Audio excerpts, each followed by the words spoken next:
Morning guys, welcome back to my channel. Ma'am nungaibirina khali. Nang song ki pambom je.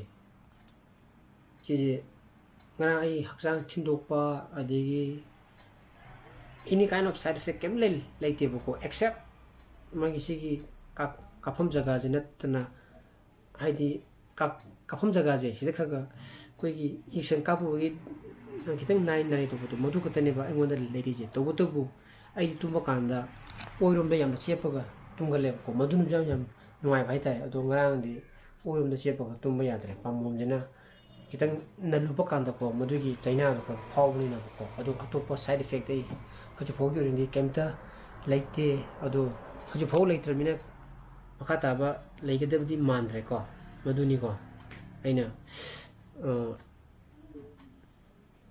khalli je thaina ne nugi matam degi lera ba guli ne ba koi khong hamda ba kanda macha macha yilo macha ba do adu kai ming ba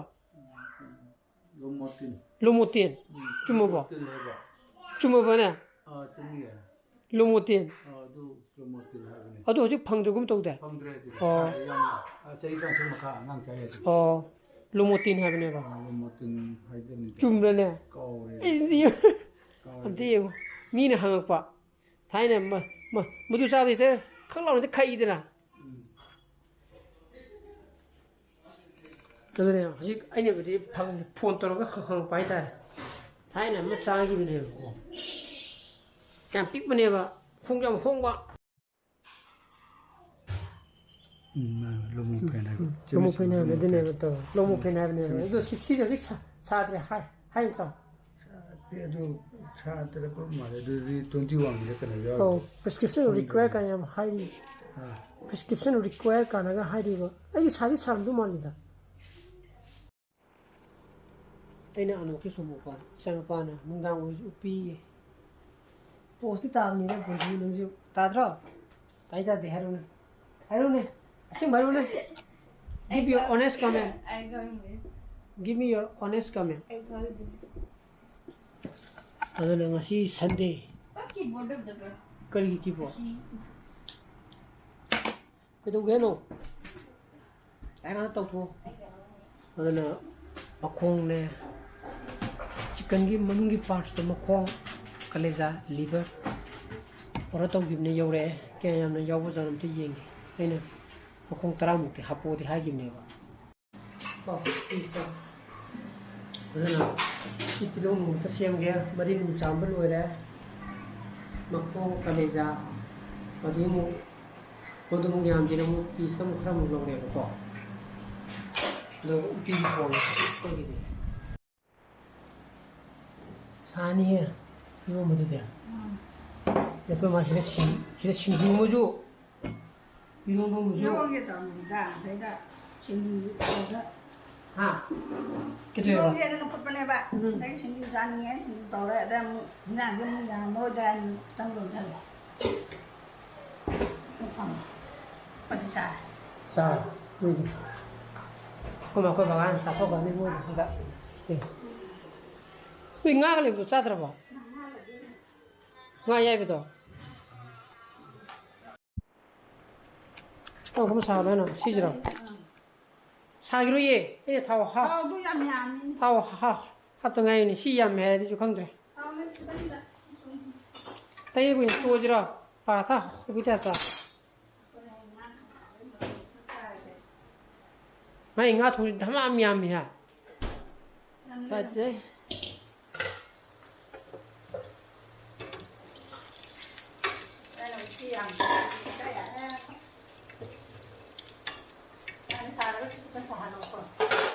치죠. 징아지 이행 줄로 구미 노. 얘는 그랑 얘는 그랑 나 통보내 먹고. 하. 실래? 한 푸토 내 먹고. aduga sida choli ngoro ne ko uti sogla uti thong koi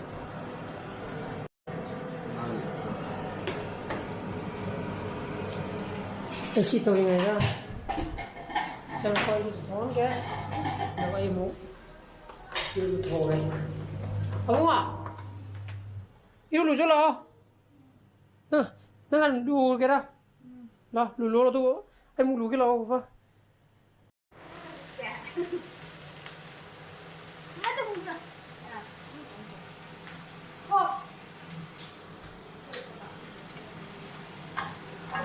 chào đi lùi chỗ nào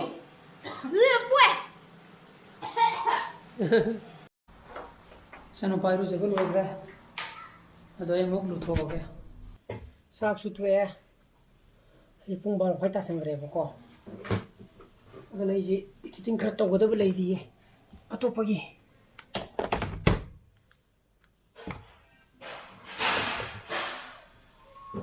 sai yen makhung ka ga to bu di mukbang gi lam mani da modu bu di haye moina la ne ba ko chung ba ro makhung do ona agala ni Then I say, "Hajik you say, "Sana panas." Ada music mana? Si tahu ni macam tu. Say. Ada nama vaccination ka pasapi ba, yaur guju, cakap double lagi guju pasal vaccination pasapi ko. Kau je zaza yang matai vaccination ka pu budi longna ri ka naga ko. Adigi longna ri ra, amadigi longna ri ra. Tahu tu Ati mat atau pun matam tadi jumlah panthuk draga madu infection sengkap bagi calu bagi panthuk baik tak ne madu ne kana madu ne hani itu na apa siapa kanda section no sepiyo maru ini kiu tu niko sengak tu muraga aku lupa kanda pun mama makai ta le rame ini mama mana na aku lupa ne Jadi katanya salah ramai. Ayo numita mana na hoga pun jadi katanya salah ramai. Sibia, hey, aku ngap bro.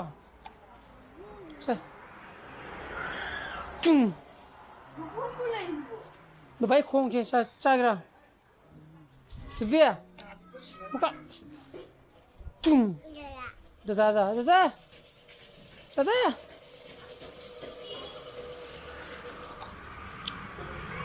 Amu share pun nungai na amu extra copy mu tu gra. Tarik application cila ko dong sentuh. Teller hai tu ini. How?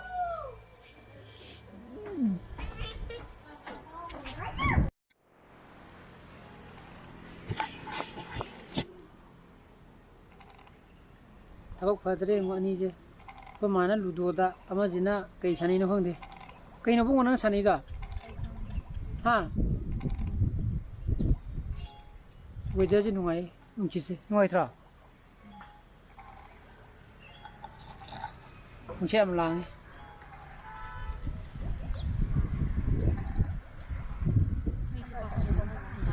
ha kira ये सारे जिन्हें कमा है coba pasang ke sini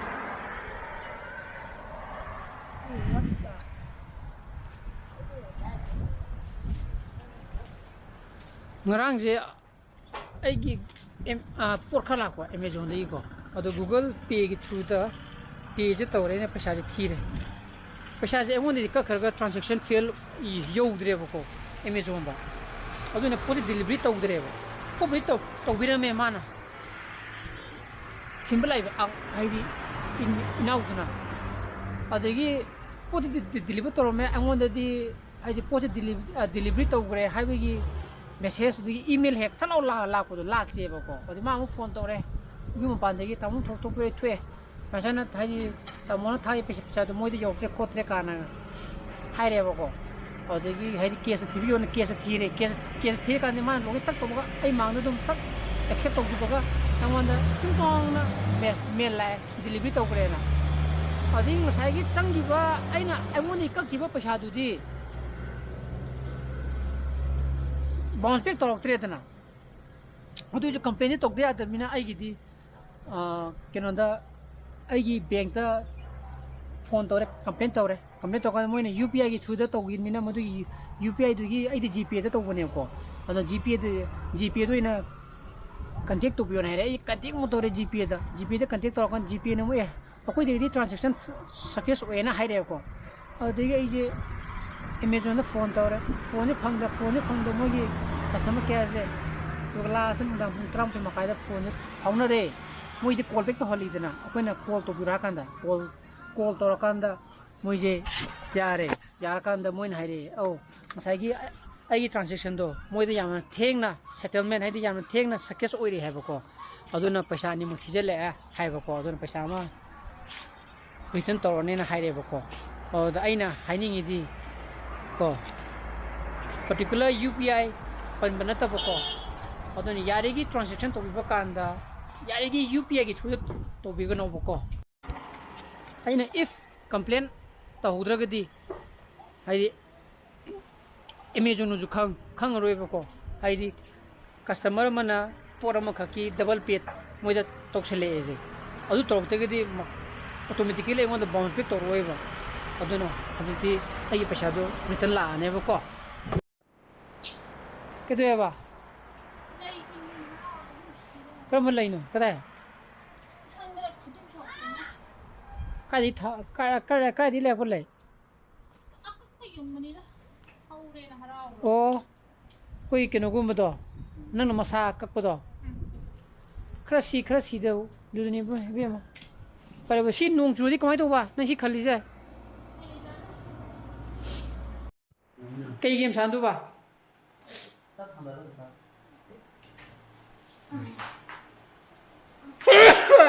ꯑꯅꯤꯁꯦ ꯉꯔꯥꯡ ꯑꯩꯒꯤ ꯂꯦꯞꯇꯣꯞꯇꯨꯗ ꯃꯁꯥꯒꯤ ꯌꯥꯎꯔꯛꯄ ꯒꯦꯝꯗꯣ ꯑꯗꯨ ꯐꯝꯃꯒ ꯁꯥꯟꯅꯔꯒ ꯂꯩꯕꯅꯦꯕ ꯑꯗꯨꯅꯦꯕ ꯁꯥꯟꯅꯕ ꯆꯪꯉꯤꯁꯦ ꯀꯩ ꯒꯦꯝꯅꯣ ꯁꯥꯟꯅꯗꯣꯏꯁꯦ ꯊꯣꯏꯕꯤ ꯍꯥꯏꯔꯣ ꯕꯥꯆꯧꯗ ꯀꯔꯤ ꯒꯦꯝꯅꯣꯕ ꯁꯥꯟꯅꯗꯣꯏꯁꯦ ꯍꯥ ꯀꯩ ꯍꯥꯏꯅꯣ ꯕꯨꯡꯉꯣ ꯇꯧꯔꯣꯗꯅ ꯆꯤꯡꯊꯣꯛꯑ ꯇꯧꯔꯣꯗꯅ ꯀꯔꯤ ꯒꯦꯝꯅꯦꯕ ꯀꯩ ꯍꯥꯏꯅꯣ ꯕꯨꯡꯉꯣ ꯃꯥꯒꯤꯁꯤꯕꯣ ꯏꯁꯇ꯭ꯔꯣꯕꯦꯔꯤ ꯍꯥ ꯍꯥꯏ ꯐꯥꯏ 스트로베리 핫버거. ꯏꯁꯇ꯭ꯔꯣꯕꯦꯔꯤ ꯍꯥꯞꯄꯒ ꯌꯥꯗ꯭ꯔꯥ ꯑꯗꯨꯅ ꯉꯁꯤꯒꯤ ꯕ꯭ꯂꯣꯒꯁꯤ ꯃꯇꯥꯡꯁꯤ ꯂꯣꯏꯁꯤꯟꯖꯔꯒꯦ ꯑꯩ ꯕ꯭ꯂꯣꯒꯁꯤ ꯄꯥꯟꯕ ꯊꯣꯛꯑꯒꯗꯤ ꯂꯥꯏꯛ ꯇꯧꯕꯤꯔꯝꯃꯣ ꯁꯤꯌꯔ ꯇꯧꯕꯤꯌꯣ ꯑꯅꯧꯕ ꯚꯤꯌꯣꯁ ꯑꯣꯏꯕꯤꯔꯒ ꯁꯕꯁꯀ꯭ꯔꯥꯏꯕ ꯇꯧꯕꯤꯔꯝꯃꯣ ꯅꯨꯡꯁꯤ ꯆꯥꯅ ꯐꯖ ꯂꯩꯕꯤꯌꯣ so please be safe and be healthy bye bye good night sida to sida chudo chua udah thank you solo thank you Bye, good night. good night ka my phone dulu hang di juru ba mesi hang di juru mesi 손을 벌어 되게 그런다 자전 맛도 손을 벌어 Ayah itu mau buat cahaya dan cahaya sendiri. 폰도 좀 매리 그는 줄 알아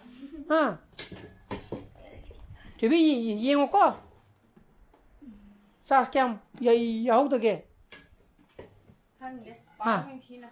벌어서